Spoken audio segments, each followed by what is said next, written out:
Hello, my name is Doug Cram, the Extension Forest and Fire Specialist here at New Mexico State University. Today, our webinar is Learning to Live with Fire, Session 3, Proactive Steps to Safeguard Your Home, Yard, and Neighborhood. Again, this is an extension webinar where we've been providing the people of New Mexico with practical, research-based knowledge and programs to improve the quality of their life for over 100 years. We're fortunate in New Mexico that all 33 counties have an extension office, sometimes with multiple agents. So don't be afraid to find your local office and they can help you with all your extension needs. To get us all on the same page, how did we get here? Well, we live on a fire planet, and beyond that, we live in a fire continent and region and certainly state. This is mean fire return interval. So suffice to say, fire is here to stay. When you suppress fires and exclude fires for the better part of 100 years, we get fuel load buildup. You added people and homes to the wildland or urban interface and even urban environments. And then you mix in arid climate and a wind event, and you have all the ingredients for wildland fire disaster. We're no strangers to wildland fire disasters here in New Mexico, starting most notably in 2000 with the Cerro Grande fire. And then more recently, just to the north of us, outside of Boulder in 2021, the Marshall Fire.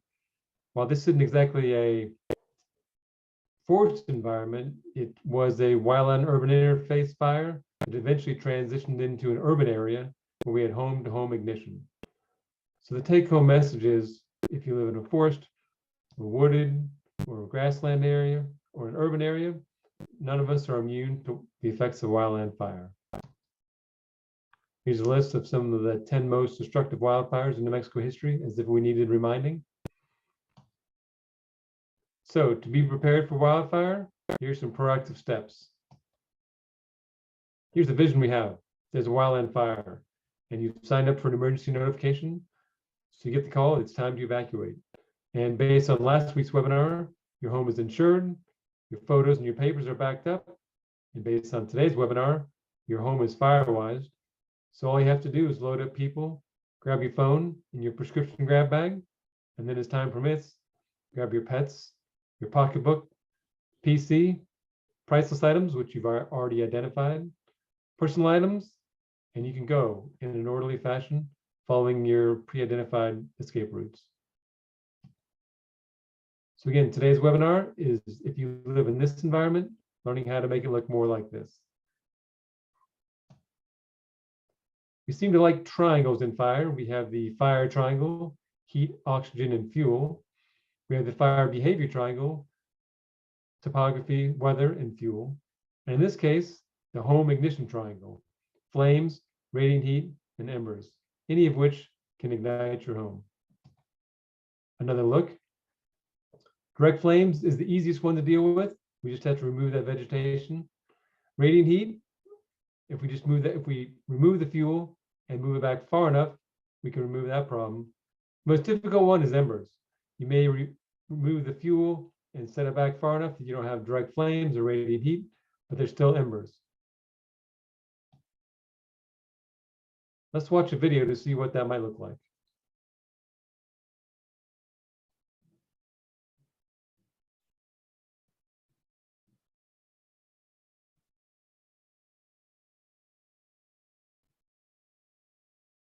This is from the Fort McMurray fire in 2016. You can see vegetation that was ignited by embers. And soon you'll see more embers landing on the back of the pickup truck here.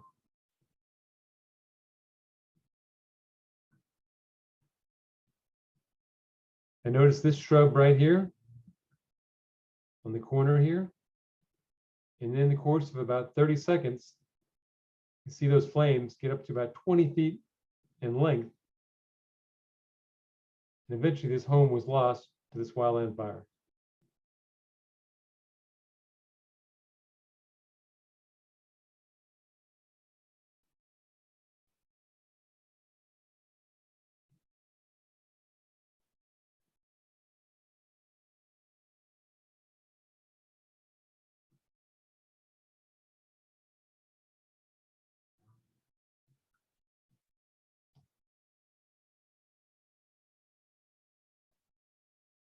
This is a Google Street View, and here we can see the juniper shrub that was ignited by the embers. And again, those 20-foot flames eventually contacted the home, and this vegetation touching the home. So you might be thinking, well, maybe I'll live on my houseboat, then I won't have to worry about fire. Well, this is from the car fire in 2018. And here we see, for example, a pontoon boat that wasn't able to escape the reach of embers.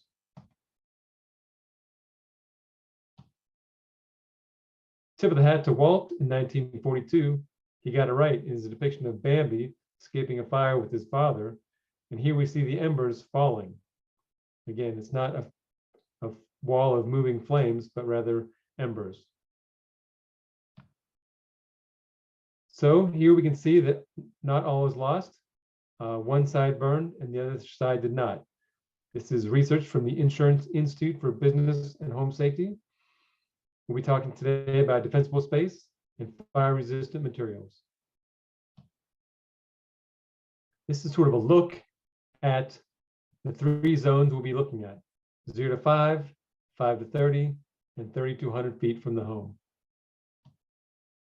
This is another way of depicting this home ignition zone or defensible space.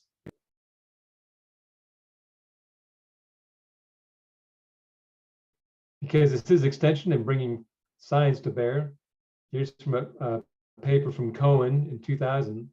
And the interesting thing is it shows how much time it takes for a piece of wood to ignite when exposed to this flame. And you might think this response curve would be linear, but instead it's exponential. So when the piece of wood was 30 meters away, it took 90 seconds to ignite. But when we moved it back just 10 meters, then the ignition time went to 600 seconds or 10 minutes. So again, the shape of the curve is interesting. And the take-home message is the more space you can put between trees and shrubs in your home, the better off you'll be. The first zone, the home ignition zone, 0 to 5 feet. The zone objective: reduce the likelihood of embers igniting fuel. This home outside of Santa Fe gives us a good example of what that might look like. I put here, if you build it, that means you have to maintain it. And if this is what your home looks like, you should probably just log out now and go get the chainsaw and get to work.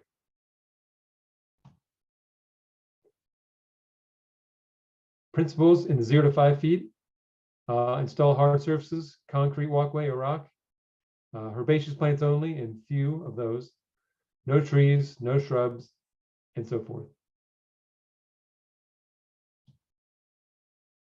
Here's actually my home. And you can see 0 to 5 feet, we have these rocks here.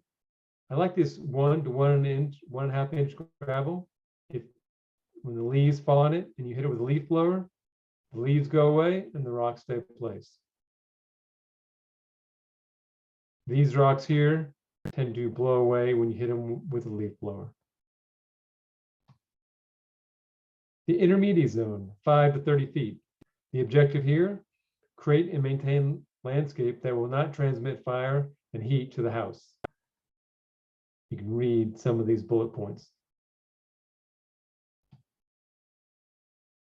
Again, 5 to 30 feet. Here we have 18-foot spacing, which is greater than the 12 and the 6. Again, with the idea of increasing space between fuel. Again, more bullet points in the 5 to 30 foot zone.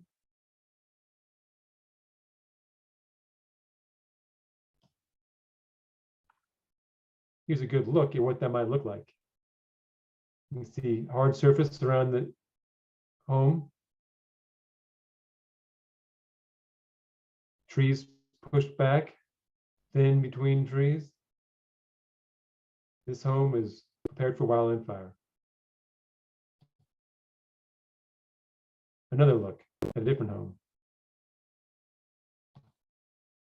Finally, the extended zone, 30 to 100 feet. The objective here: reduce energy and speed of the fire.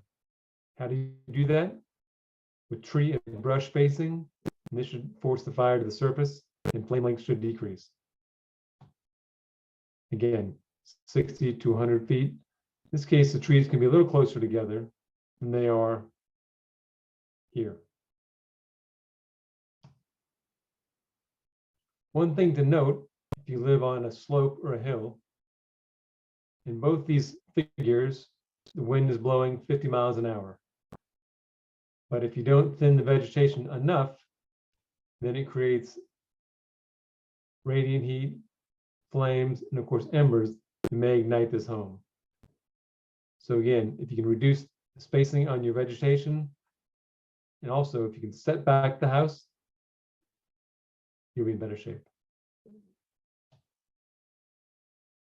Here's some of the principles in the 30 to 100 feet.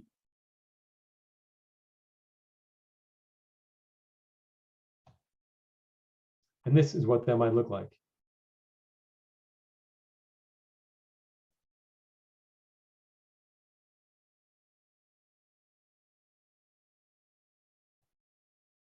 Okay, transitioning to your home. How to harden your home. Number one, roof and vents and vegetation. Number two, the deck, windows, eaves, and siding.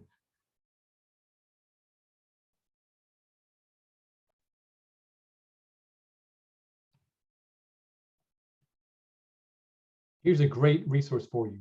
Wildfire Home Retrofit Guide from the University of Nevada Extension. If you just Google Wildfire Home Retrofit Guide, you'll find it. It has lots of resources. As we alluded to, homes come in different configurations. Maybe it's flat, or maybe you have multiple homes around you, or maybe there's a slope. And this guide addresses all of those.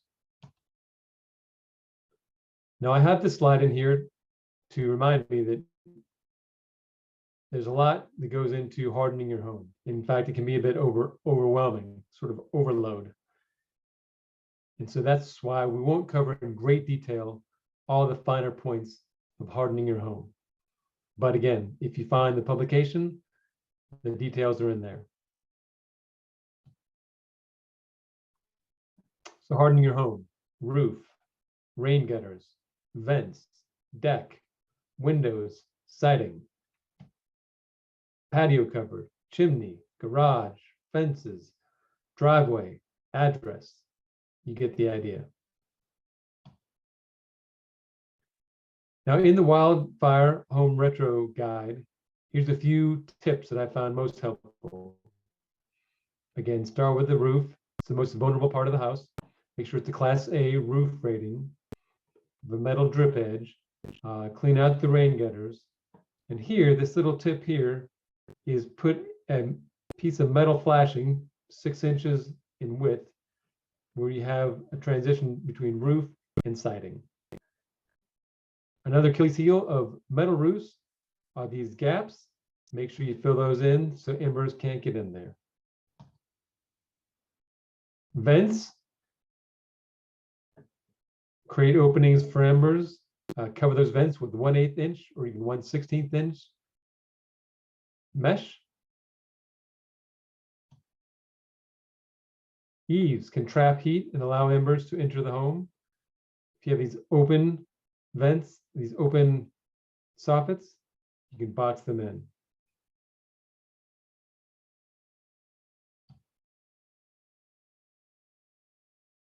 Decks are notorious. They're often made of wood and they're combustible. One trick is to, again, have a 6-inch piece of metal flashing here that actually goes all the way down, and have your board here, the composite material that's non-flammable. Windows, double pane windows are preferred.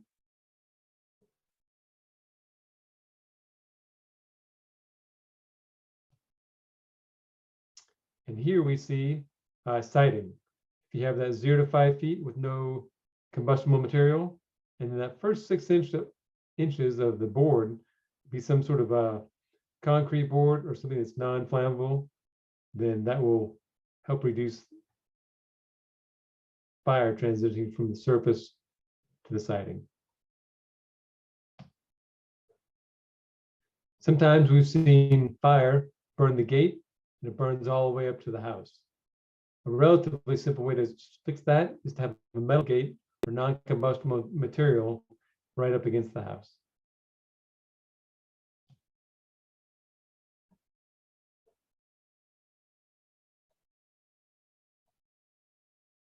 Here's a great video from IBHS that illustrates some of those points.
Okay, here are a few pictures that illustrate some of those points.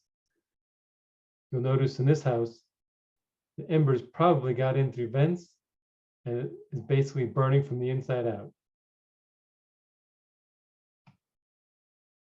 Here we see the Achilles heel of the deck, getting ready to go up this post and eventually consume the house.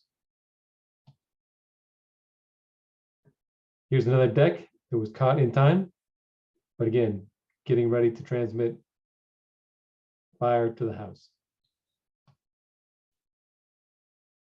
The wood siding, of course, is a major Achilles heel. And vents, especially if there's vegetation right by those vents, can create problems. Decks are a particular problem. This fine fuel in the spring will be very volatile. Likewise here, this vegetation can send embers up to this vent. Trying to keep underneath the decks clear of vegetation. The vision here is that if you create a FireWise home and then your yard, and then help your neighbors get on board, and then your community, then we'll all be headed in the right direction. And then maybe our adjacent watersheds can follow as well. Here's a great publication from the University of Arizona Cooperative Extension. If you Google, where is the home vulnerable to EMBER attack, you'll find this poster. Here's some of the resources we talked about. Again, if you Google Wildfire Home Retrofit Guide, you'll find the guide from the University of Nevada and so forth.